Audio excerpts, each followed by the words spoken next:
Part 1. The air inside the grand chamber of the Galactic Council was cool and still, humming faintly with the low thrum of climate regulators and the soft glow of floating data orbs.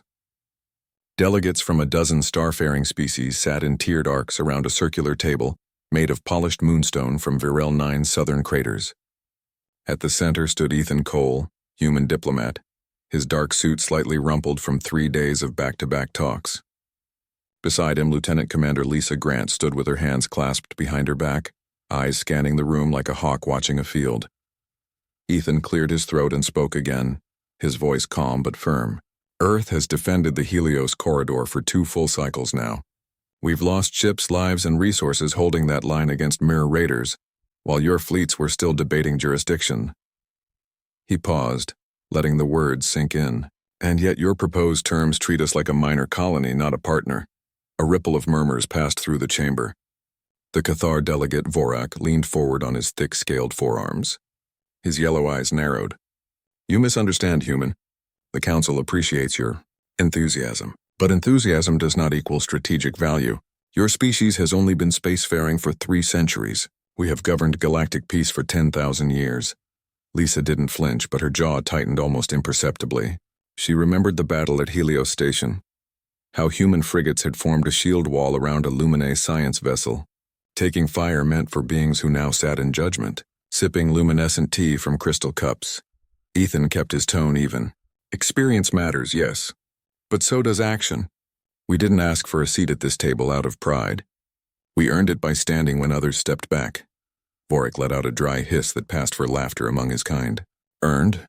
You held a narrow corridor for a few months. The Mer withdrew because their breeding cycles shifted, not because of your guns.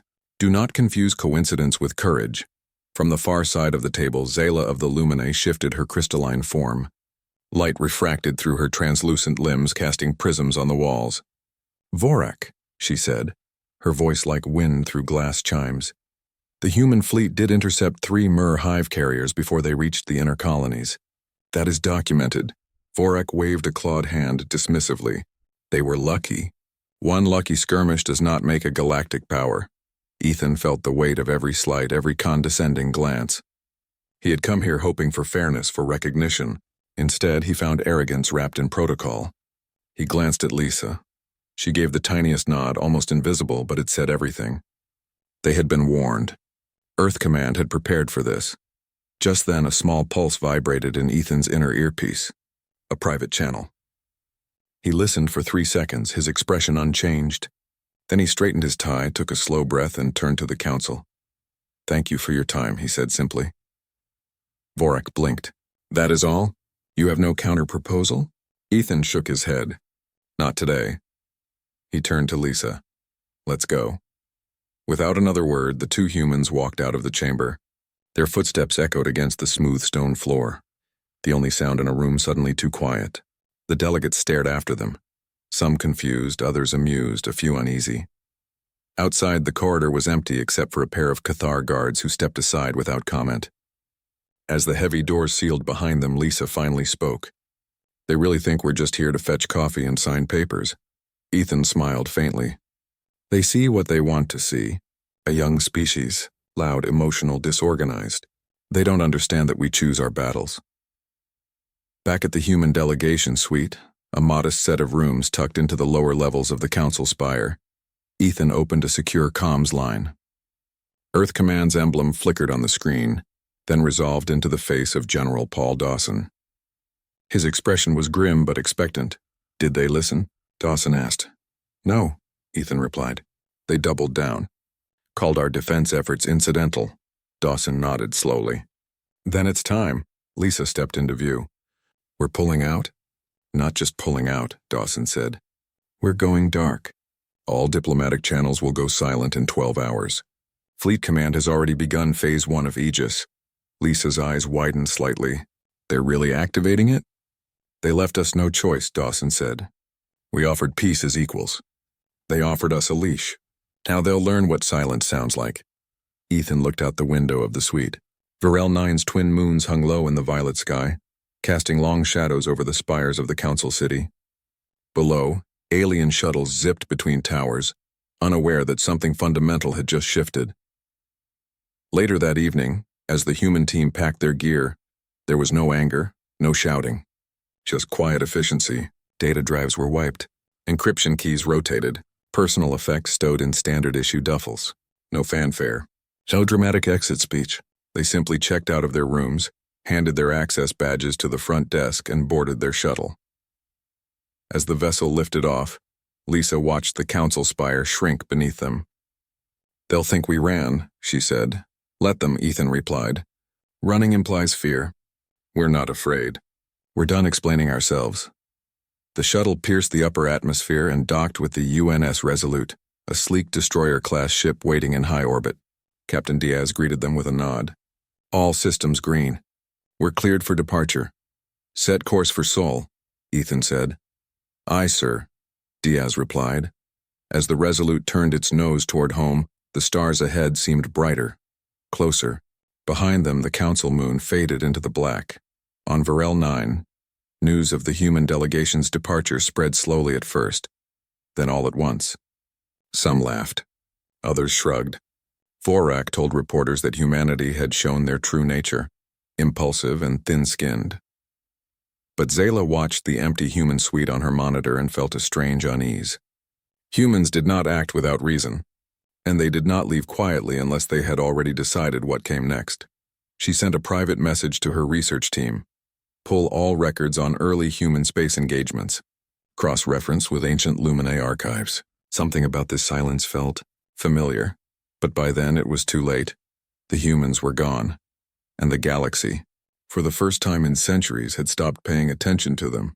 That, as Earth Command knew well, was exactly what they needed. Part 2. News of the human delegation's sudden departure from the Galactic Council spread like a ripple through still water. At first it moved slowly, whispered in diplomatic lounges, mentioned in passing during trade briefings. But within days it became the talk of every spaceport, every newsfeed, every alien household with a comms link. Most species interpreted it the same way. Humans had quit. They had been outmatched, outmaneuvered, and outgrown by the realities of galactic politics. To the Cathar, it was proof of human fragility. To the Mur Collective, it was an opening. To the Luminae, it was a puzzle. On Varel 9, council envoys gathered in the aftermath, not with concern but with relief. Vorak convened a small meeting with his closest advisors. "Let them sulk on their wet little world," he said, tail curling in amusement. "Without our protection, their outer colonies will fall within a cycle. They'll be begging to sign our terms soon enough." No one questioned the assumption. After all, humanity had never shown signs of hidden strength. Their ships were sturdy but outdated. Their weapons relied on brute force, not finesse. Their culture was loud, emotional, chaotic, everything the council valued order over. So when human communication channels went completely silent 2 days after their departure, no alarm bells rang. It was just more proof of their retreat. But on Earth, silence meant something else entirely. In Denver, deep beneath the Rocky Mountains, President Carla Mendez stood in a dimly lit command bunker surrounded by holographic displays. One showed real-time fleet positions. Another tracked energy signatures across the Sol system. A third displayed live feeds from orbital defense platforms. She wore a simple gray jacket, her silver hair pulled back, eyes sharp and steady. Beside her, Dr. Nina Patel adjusted her glasses and pointed to a flickering red line on the main screen. "The readings from the Oort cloud are spiking again. Same pattern as last week." "It's not natural," Carla nodded. "Could it be Mur scouts?" "No," Nina said. "No engine trails. No comms chatter. Just distortion, like space itself is bending." Carla turned to General Paul Dawson, who stood near the back with arms crossed. "Status on Aegis?" "Phase 1 complete," Dawson replied. "All civilian outposts beyond Mars have been evacuated under the guise of maintenance rotations. Military assets are cloaked or relocated. The Resolute and her sister ships are holding position near Jupiter's shadow. And the Council? They've sent 2 formal messages demanding we reaffirm our commitment to galactic cooperation. We haven't replied." "Good," Carla said. "Let them wonder." Meanwhile, across Earth, life went on, but not as usual. In cities from Tokyo to Buenos Aires, people gathered in town squares, not in fear, but in quiet solidarity. Broadcasts played old footage. Firefighters pulling survivors from rubble, doctors working through the night, neighbors sharing food after disasters. The message was clear. Humanity had survived worse than alien scorn. They had rebuilt after wars, plagues, climate collapse. They knew how to endure. Ethan Cole and Lisa Grant arrived back on Earth 3 days after leaving Varel 9. They were debriefed immediately, then given a single day of rest before returning to duty. Now stationed at the Luna Command Hub, they monitored galactic chatter through filtered feeds. Most of it was mocking. The humans folded like paper, read one Cathar news post. Earth's leaders lack spine, wrote a Mir analyst. Only Zayla's report stood out. She had begun publishing cautious essays questioning the Council's assumptions. A species that built cities on a tectonically unstable planet, survived nuclear near annihilation, and reached the stars in under 300 years does not vanish without purpose, she wrote. Few listened. Back in the Sol system, strange things began to happen. A Cathar mining drone near Neptune's orbit suddenly lost power. Its last transmission showed a ripple in space like heat haze over desert sand, before going dark.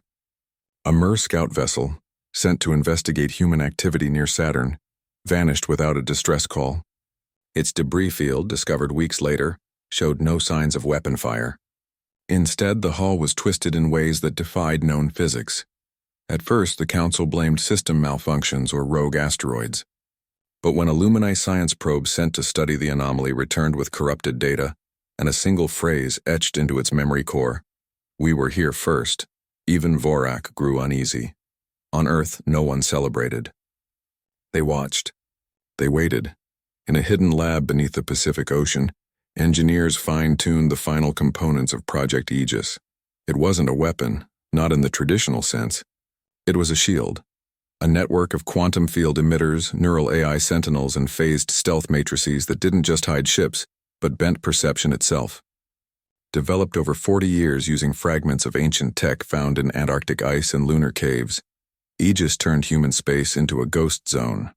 To outside sensors, Sol was empty, quiet, harmless. But inside, it was alive. Lisa stood on the observation deck of the Horizon's Reach Station, orbiting just beyond the moon. Below her, Earth turned slowly, blue and white and green.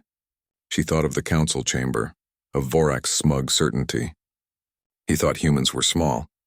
He didn't know they had spent centuries learning to hide in plain sight. Ethan joined her, holding 2 cups of coffee. "They're getting nervous," he said, handing her one. "Good," Lisa replied. "Let them feel what it's like to be ignored." Down on the surface, children played in parks. Farmers harvested crops, scientists ran simulations. None of them knew the full scope of Aegis, but all of them knew this. Earth was theirs to protect, not to surrender. Then came the first real test, a Mir warship.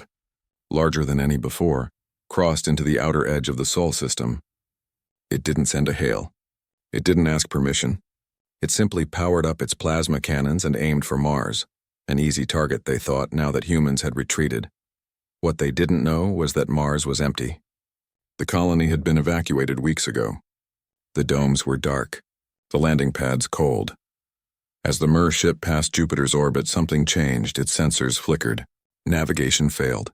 Internal comms filled with static. Then for 3 seconds, the crew saw something impossible. Stars moving backward, time folding in on itself. Then nothing. The ship never reached Mars. Days later, wreckage began drifting into neutral space near the asteroid belt. Twisted metal. Frozen bodies. No blast marks. No fire, just broken. When the Council recovered a data log, all it contained was a single image. Earth, as seen from deep space, with one word beneath it. Remember.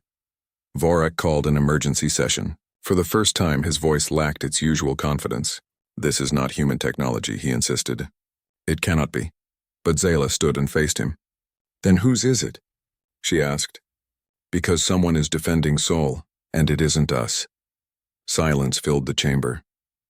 Back on Earth, Carla Mendez received the report. She didn't smile. She simply said, "Phase 2 begins tonight." And across the Sol system, hidden emitters hummed to life, weaving a web of silence so deep, even the stars seemed to hold their breath. Part 3. Weeks passed and the silence from Earth grew heavier. It wasn't just quiet, it was complete. No broadcasts, no trade requests, no distress calls. Even the old emergency beacons near the asteroid belt had gone dark. To the rest of the galaxy, Sol had become a ghost system, drifting alone in the void. Most assumed humanity had locked itself away in shame or fear. But those who paid close attention began to notice something strange. The silence wasn't empty. It was watching. On Varel 9, tension simmered in the council chambers. Vorak tried to maintain control, insisting the Mer ship's destruction was a fluke, an unknown cosmic event, perhaps a rogue black hole fragment. But fewer believed him each day.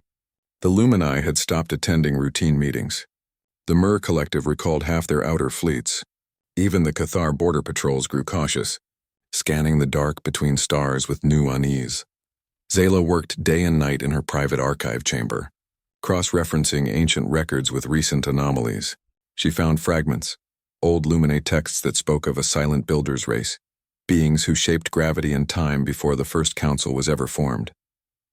The descriptions were vague, poetic, almost mythical, but one phrase kept appearing. They walked among stars but left no footprints. She sent a coded query to her research team on Lumina Prime. Compare genetic markers from human DNA samples with pre-council relics. The reply came back in under an hour. Match probability 89.7%. Her crystalline form shimmered with alarm. If humans were descendants of the silent builders, then their retreat wasn't weakness, it was strategy. Meanwhile, deep beneath the surface of Earth, in a bunker lined with humming servers and glowing consoles, President Carla Mendez met with Ethan Cole and Lisa Grant. The room was small, lit only by soft blue panels. No windows, no distractions. We can't stay hidden forever, Ethan said, leaning forward. Sooner or later they'll send a full armada. Carla nodded. We know. That's why we're not just hiding. We're preparing. She tapped a command into the table. A hologram rose between them, showing the entire Sol system dotted with faint pulses of light. Project Aegis isn't just about stealth. It's about control. Every satellite, every drone, every ship beyond Luna is now part of a single neural network. It sees everything, reacts instantly, and it learns. Lisa studied the map. The Mer ship. It wasn't destroyed by weapons, was it? No, Carla said. It was unraveled, gently, like pulling a thread from a sweater. Aegis detected hostile intent, analyzed the ship's structure, and induced a localized space-time shear. The crew never felt a thing. Ethan exhaled slowly. They'll think it's magic. Good, Carla said. Let them fear what they don't understand. She turned to Dr. Nina Patel, who had just entered the room carrying a data slate. Nina, update them. Nina adjusted her glasses. We've confirmed it. The energy patterns from the Oort cloud match the resonance frequencies found in those ancient artifacts we recovered near Titan. They're not just tools, they're keys. And humanity. We're the only species whose biology syncs with them. Lisa frowned. What does that mean? It means we didn't just evolve on Earth, Nina said quietly. We were placed here, or returned here. Either way, this system was built for us or by us. A heavy silence settled over the room. The implications were staggering. Humanity wasn't the galaxy's youngest child. They might be its oldest heir. Back in orbit, aboard the Horizon's Reach station, engineers ran final diagnostics on the Aegis core. It pulsed with a soft golden light, calm, steady, alive. The AI at its heart had no name, but its logic was clear. Protect Earth, preserve peace. But never appear weak. On the surface, life continued as if nothing had changed. Children went to school. Markets bustled. Farmers planted new crops. But in every home, in every town, there was a quiet understanding. They were not alone, and they were not helpless. Then came the second test. A Cathar mining fleet, desperate to prove their dominance, entered the Kuiper Belt without warning. Their mission? Seize ice deposits near Pluto and declare them Cathar territory. They broadcast their arrival loudly, as if daring Earth to respond. They found nothing. No ships, no signals. Just cold, empty space. But as they deployed drills, their equipment began to fail. Not break, fail. Tools refused to activate. Navigation systems showed impossible coordinates. One miner swore he saw his own reflection blink out of sync. Within hours, the entire fleet powered down, stranded in the dark. When rescue ships arrived days later, they found the crews unharmed, but shaken. None could explain what happened. All they remembered was a feeling, like being watched by something ancient and patient. Vorak received the report in private. For the first time, doubt crept into his voice. "What are they doing?" he muttered to himself. Zayla, watching from the shadows of the chamber, whispered the truth no one else dared say. "They're showing us what happens when you ignore a sleeping giant." On Earth, Carla stood on a hill outside Denver at dawn. The sky was pink and gold. Birds sang in the trees. She thought of her granddaughter playing in the yard below, unaware of the invisible shield wrapped around their world. Ethan joined her, hands in his pockets. "They'll come back," he said, "with more ships, more anger." "Let them," Carla replied. "Every time they push, we show them a little more. Not to scare them, to teach them." Lisa appeared beside them holding a tablet. "General Dawson just confirmed it. All defense grids are synchronized. Aegis is ready for Phase 3. Carla nodded. "Then it's time." That night, across the Sol system, thousands of hidden emitters activated in perfect harmony. Not to attack, not to hide, but to speak.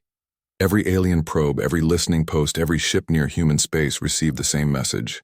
Not in words, in memory. They saw Earth during the Great Fires. They saw humans sharing water in the dust storms.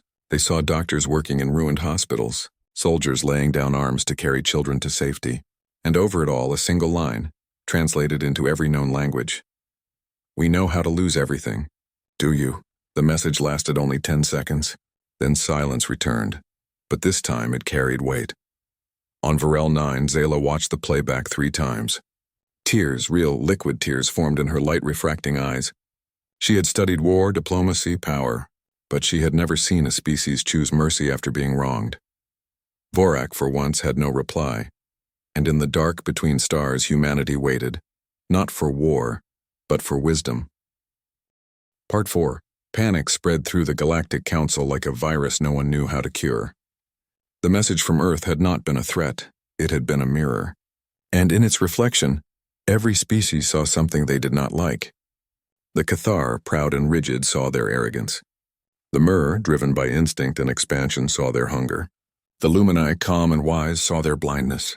No one spoke of it openly, but everyone felt it. Humanity had not attacked. They had simply shown what they were made of, and it was more than anyone expected. Vorak tried to hold the council together.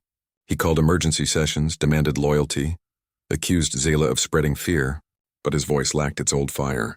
Even his own aides avoided his gaze. The truth was sinking in. They had made a terrible mistake.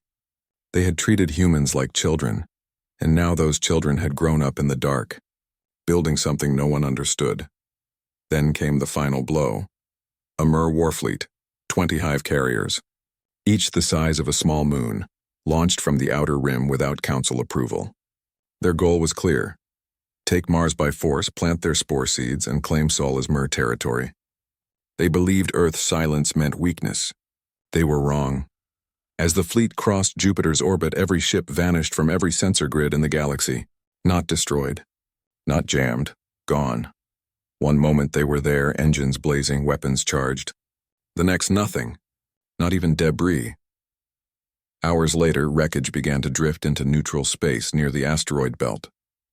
Not torn apart by lasers or missiles, not melted by plasma, just folded, twisted into impossible shapes as if space itself had crumpled around them like paper. No survivors, no signals, just silence. This time even Vorak could not explain it away. Zayla stood before the full council, her crystalline form glowing with urgency.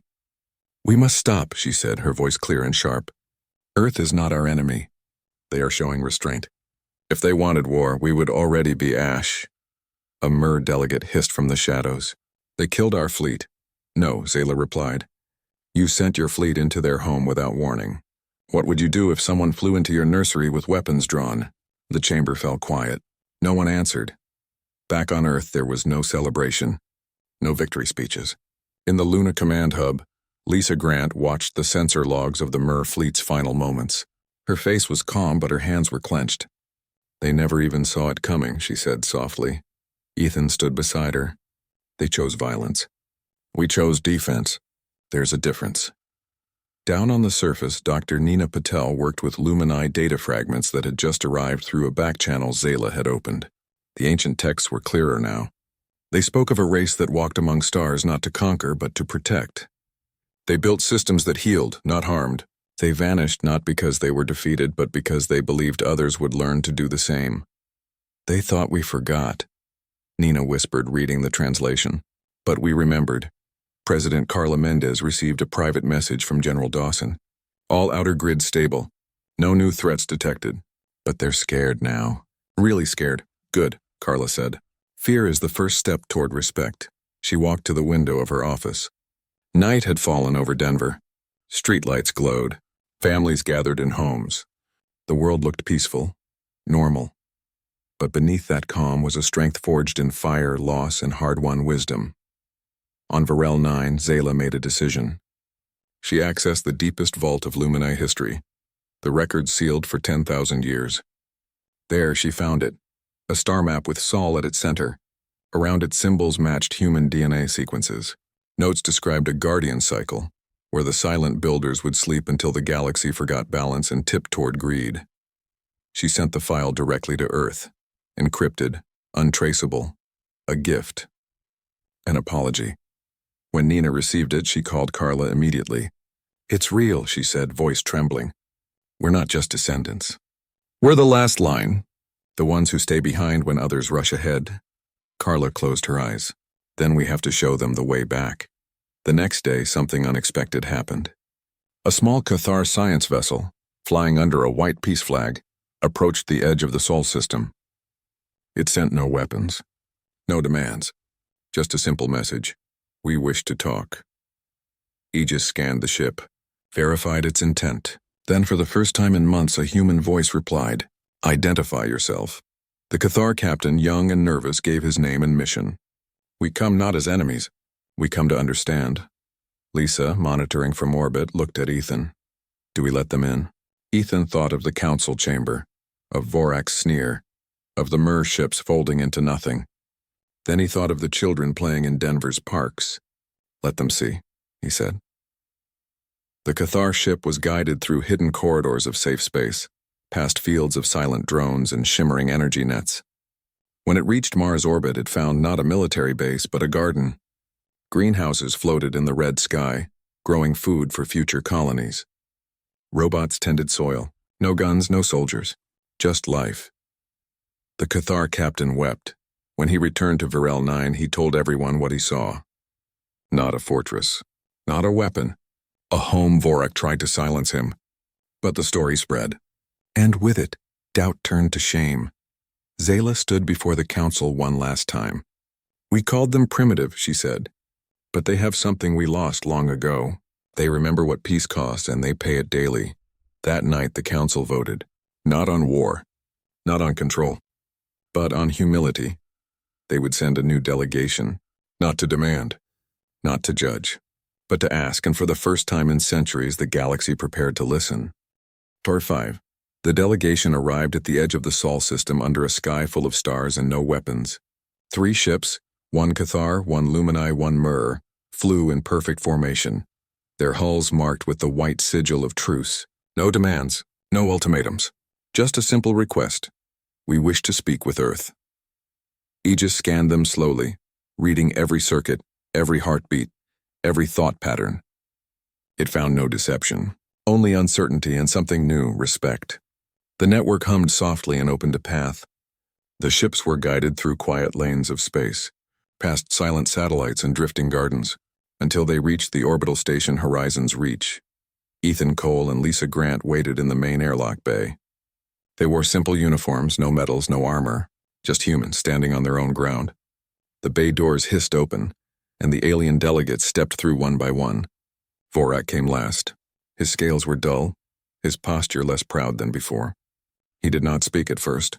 He only looked around, at the clean corridors, the calm crew, the view of Earth through the observation window, blue and whole and alive. Zayla stepped forward. We come to listen, she said. Ethan nodded. Then let's talk.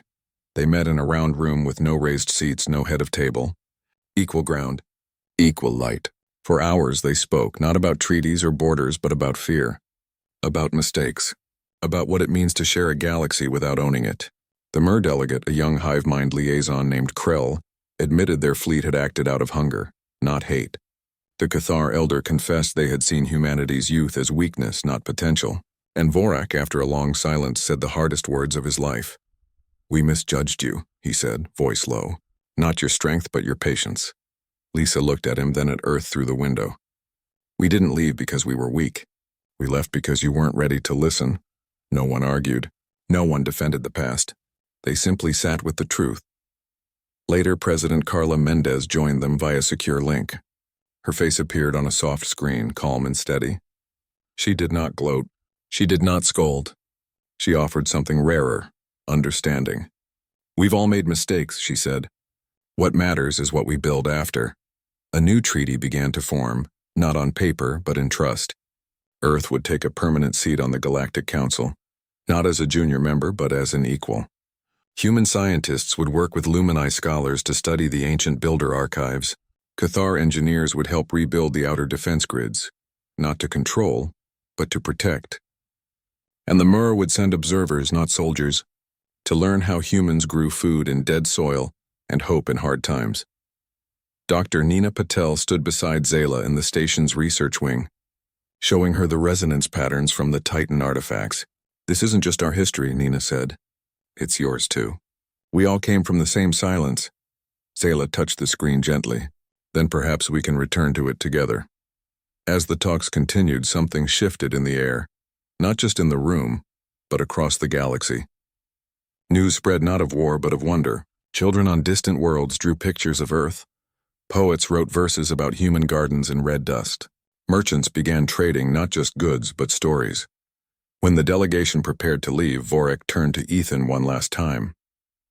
"Will you forgive us?" Ethan thought of the battles, the slights, the years of being called primitive. Then he thought of his niece who had sent him a drawing of an alien and a human holding hands. "Forgiveness isn't the point," he said. "Moving forward is." The ships departed as quietly as they came. But this time they carried more than data. They carried change. Back on Earth, Lisa stood on the observation deck of Horizon's Reach, watching the stars. Ethan joined her, holding 2 cups of coffee. "They'll think twice next time," she said. "Not because we scared them," Ethan replied. "Because we showed them another way." Down below in Denver, Carla walked through a park at sunset. Children laughed. Trees swayed. The world felt light again, not because the danger was gone, but because they had faced it without losing themselves. In the weeks that followed, the first joint human Lumini research station launched toward the Oort cloud. Cathar engineers helped install clean fusion cores on Martian greenhouses. Mer botanists exchanged seed samples with Earth farmers. The galaxy did not become perfect overnight, but it became possible, and in the quiet moments, when the comms were still and the stars burned steady, humanity remembered why they had chosen peace, not because they had to, but because they could afford to. They had lost everything once, and from that loss they built something worth protecting. Now the galaxy would learn to do the same.